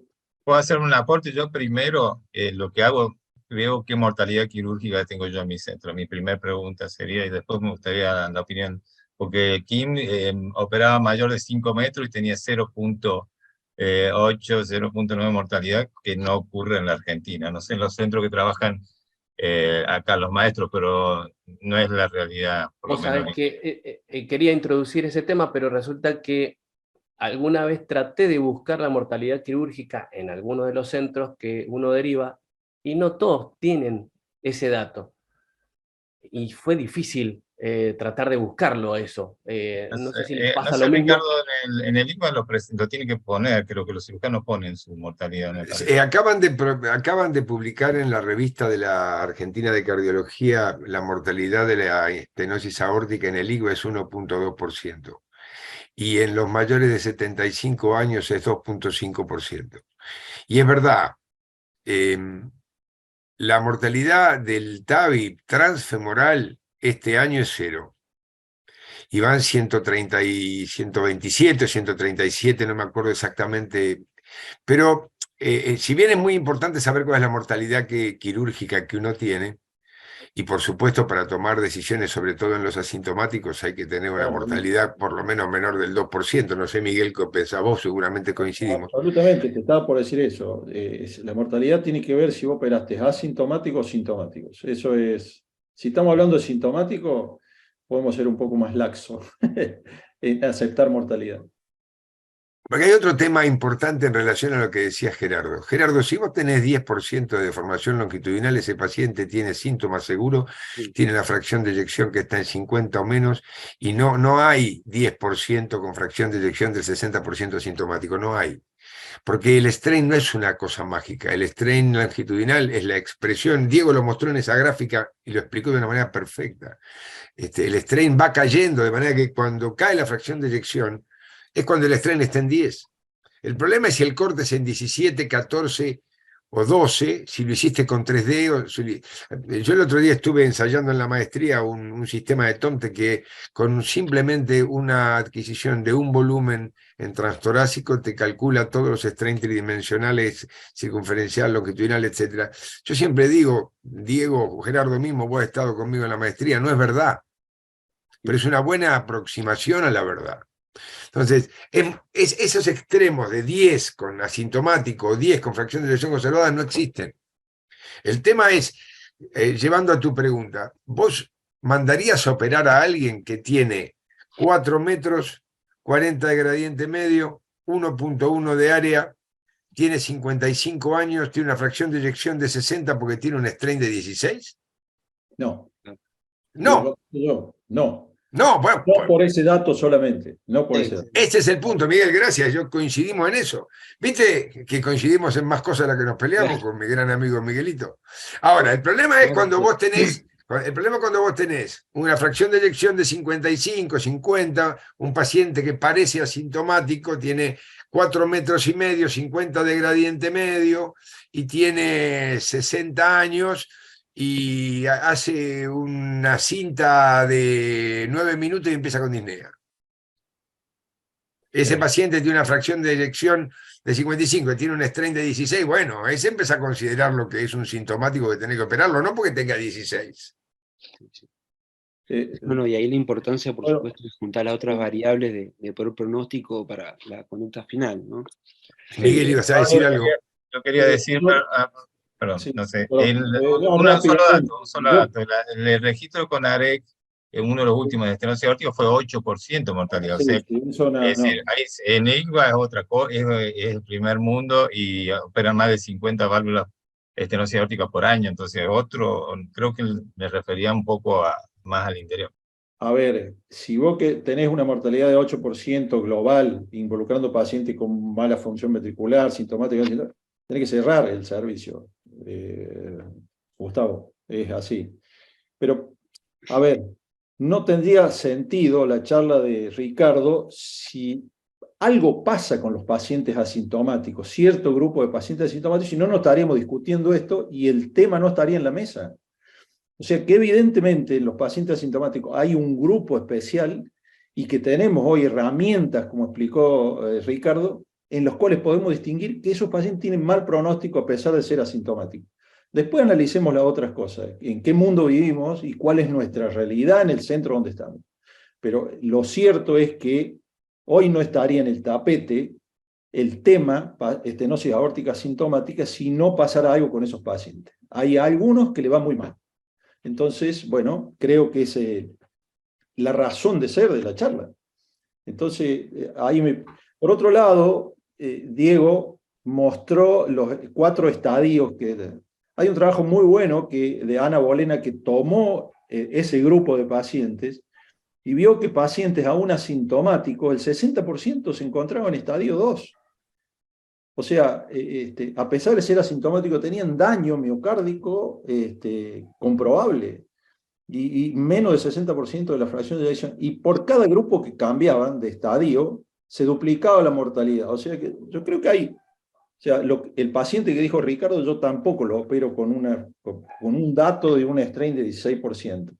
Pero si tengo más de 5 metros, tengo arritmia ventricular en reposo, le hago un test de esfuerzo y la presión pulmonar aumenta a pesar de no tener síntomas del paciente, y bueno, si tengo una discordancia clínica con los hallazgos que yo tengo, y bueno, tengo elementos hoy como para decidir qué hacer con ese paciente. Y una pregunta que le hago a Ricardo, y que yo tengo mi duda, los pacientes con bajo volumen y fracción de eyección conservada, aquellos que tienen aorta pequeña, ventrículos muy hipertróficos, generalmente mujeres, que producen obstrucción al tracto de salida, la salida de circulación extracorpórea, se la operás, todo un problema. Esos pacientes, está demostrado que vos le reemplazás la válvula, si bien mejora, pero tiene un alto índice de mismatch porque el ventrículo va a seguir siendo hipertrófico, porque la aorta va a seguir siendo pequeña, porque van a seguir hipertensos, o sea, es como decir, a ver, hay que plantear qué solución le das, y la solución probablemente no sea la mejor de su vida, ¿no? Entonces creo que es un grupo controversial, sobre todo con la... Pues sabés que eso que vos decís, yo estoy totalmente de acuerdo, Miguel. Hoy en el jardín en el que yo trabajo, tanto en el IGVA como en La Plata, para nosotros el tamaño del anillo es crucial. Y en estos pacientes que vos decís que son mujeres con aortas chiquitas, con ventrículos pequeños, remodelados concéntricos, etcétera, generalmente los anillos son 23 o menos. Cuando son mujeres pequeñitas, entonces vos tenés menos riesgo de mismatch, porque ponés una 23 y por ahí estás bien. Ahora, como tenés una persona de tamaño normal, pero con un corazón así chiquito, vos ponés una 23 y tenés mismatch. En esos datos que yo mostré del IGVA, más de la mitad de los pacientes tenían 23 o menos. Cuando vos ponés de 25 para arriba no tenés problema. Estoy hablando de biológicas. Sí. Lo que nosotros hacemos con esos pacientes, ponemos mecánica. Es una gran pelea con los cirujanos, pero si el paciente tiene 60 años y le ponemos mecánica. Ahora, cuando vos tenés la posibilidad ahora de empezar a hacer TAVI, hablamos de un paciente de 75 años para arriba, ¿sí? Que tiene acceso femoral, con lo cual tenés un riesgo bajísimo, y podés colocar una válvula supranular, ¿sí? Que te da un perfil hemodinámico de la gran flauta, hasta te disminuyen las obstrucciones dinámicas después del TAVI. Entonces, me parece que la mejoría de la calidad de las válvulas percutáneas es enormemente superior a la mejoría de la calidad de las válvulas quirúrgicas. Entonces, más allá de la mortalidad igual de una intervención y la otra, los perfiles hemodinámicos de las biológicas percutáneas son mejores que las quirúrgicas. Y si a eso le agregamos que la durabilidad, al haber menos mismatch y al tener mejor perfil hemodinámico, pareciera ser mejor, creo que va a ser una de las cosas que nos va a empujar para abajo la indicación de TAVI. Y cuando tengamos empujada para abajo la indicación de TAVI, es muy probable que empecemos a intervenir asintomáticos con mucho más frecuencia que con la cirugía, porque no es la mortalidad de la cirugía la que a mí me preocupa nada más, Gerardo o Beder. Me preocupa qué le pongo. Y además, yo no puedo poner, perdón, Miguel, ya te dejo, Bueno, no puedo poner una válvula 23, ni que decir una 21, y decirle al paciente, después te hago un valve-in-valve. Porque no es verdad. Yo puedo hacer un valve-in-valve en una 25, pero no en una 23 y mucho menos en una 21. Entonces me parece que ahí está el clic. El problema está en el paciente que tiene entre 55 y 75 años, que hoy no le podemos poner un TAVI, y si tiene un anillo chico, como son las de bajo flujo, bajo gradiente, función conservada, no sé qué le voy a poner para dejarle una situación hemodinámica mejor que la que tenía. Sí, Miguel, perdón. no, avalando lo que voy a decir, yo creo que no vamos a discutir más riesgo, sino edad. Claro, yo creo que el tema le da, ¿sí? No discutimos más Igualmente, riesgo con el TAVI. Ricardo, yo hice un comentario, un hemodinamista, lo mismo que decís vos, cuando el anillo es pequeño, la válvula, después un valve-in-valve es casi imposible, pero ellos tienen una técnica de fractura en el anillo. Sí, Y lo- Mira, ¿sabés cómo lo bauticé yo a Fernando Cura, que es mi amigo y con todo cariño y que es un fenómeno? Batman. Y a Pablito Lamelas, que es su mano derecha, Robin. Cuando empiezan a romper anillos, digo, llegó Batman y Robin. Porque, a ver, sí, es verdad que se rompen anillos, es verdad que hay válvulas ahora que tienen anillos distensibles, es verdad. Pero no es tan fácil, Beder. No es tan fácil. Miguel, vos sos un tipo que tiene experiencia con los catéteres. no es fácil y tiene su riesgo. Claro que lo tiene. O sea, a ver, si yo te voy a poner mi ejemplo. Si yo tuviera una estenosis aórtica y me pudieran poner por mi anillo una 25 en un TAVI o en una 25 con cirugía biológica, y me hago poner una biológica, porque hay posibilidad de un valve-in-valve de acá 10 años, bueno, bárbaro, ya estoy amortizado con otro 10 años más. Y ese sería cómo haría el razonamiento. Ahora, menor edad, yo no lo sé. No lo sé. Y esto del fracking de la válvula, no sé. Coincido con vos, Miguel, y yo diría, Beder, no digo que mientan, no, ellos lo creen, pero no es soplar y hacer botellas. Otra de las... Miguel lo definió. Hoy el problema para avanzar en el asintomático y defender el ventrículo a muerte es la edad. Otra de las cosas que mi paciente, que yo estoy convencido que es quirúrgico, independientemente, obviamente si le pongo una válvula mecánica, si estoy pensando en una biológica o en un TAVI, salvo tenga contraindicación absoluta en la indicación de anticoagulación, no le pongo la anticoagulación en la ecuación de mi decisión. O sea, sí, señor. Sí, no exacto. Entonces digo, mire, si usted se quiere una biológica para no anticoagularse, no, esa no es la, salvo usted tenga en contraindicación de la anticoagulación. Si no, la anticoagulación la vamos a decidir nosotros de acuerdo a cómo vaya el proceso y lo que elijamos poner. Entonces ya ahí le sacas ese problema encima. Y si se tiene que anticoagular, se tiene que anticoagular por más que tenga una biológica o que tenga un TAVI. Absolutamente, totalmente de acuerdo, porque además, muchachos, si ustedes le dicen a alguien, ¿vos qué preferís, estar anticoagulado toda tu vida o no? ¿Vos qué elegís? Y no. Y claro, obvio. Es obvio. Bueno, creo que hemos aprendido más en estas preguntas y respuestas que o tanto como las disertaciones. Así que Gustavo Vega, te doy el cierre, no sé, y los agradecimientos. Una gran noche ha sido esta, hemos aprendido bastante. Gustavo.